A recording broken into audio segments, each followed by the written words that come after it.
اعوذ باللہ من الشیطان الرجیم بسم اللہ الرحمن الرحیم۔ السلام علیکم ورحمۃ اللہ وبرکاتہ۔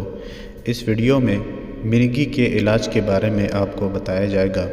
ویڈیو کی طرف جانے سے پہلے اگر آپ نے اس چینل کو سبسکرائب نہیں کیا تو جلدی سے چینل کو سبسکرائب کر کے بیل کے بٹن میں آل کو دبائیے گا تاکہ آنے والی نیکسٹ ویڈیو سب سے پہلے آپ کو مل سکے۔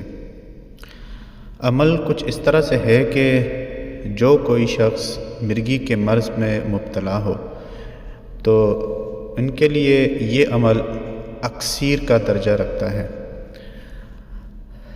اگر مرض کی ابتدا ہو یعنی اتنا عرصہ نہیں گزرا ہو اور یہ عمل شروع کر لیا جائے تو 3 سے 5 دن میں مرض ہمیشہ کے لیے دور ہو جاتا ہے۔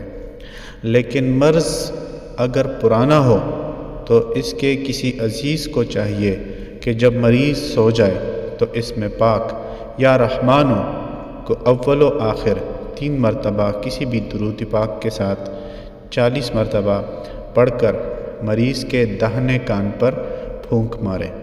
انشاءاللہ 40 دن میں پرانے سے پرانا مرگی کا مرض دور ہو جائے گا۔ کسی کو مرگی کا دورہ پڑ جائے اور اسے ہوش نہ آتا ہو تو یہی عمل کر کے اس کے داہنے کان میں پھونک ماریں تو فوراً اسے ہوش آ جائے گا انشاءاللہ العزیز۔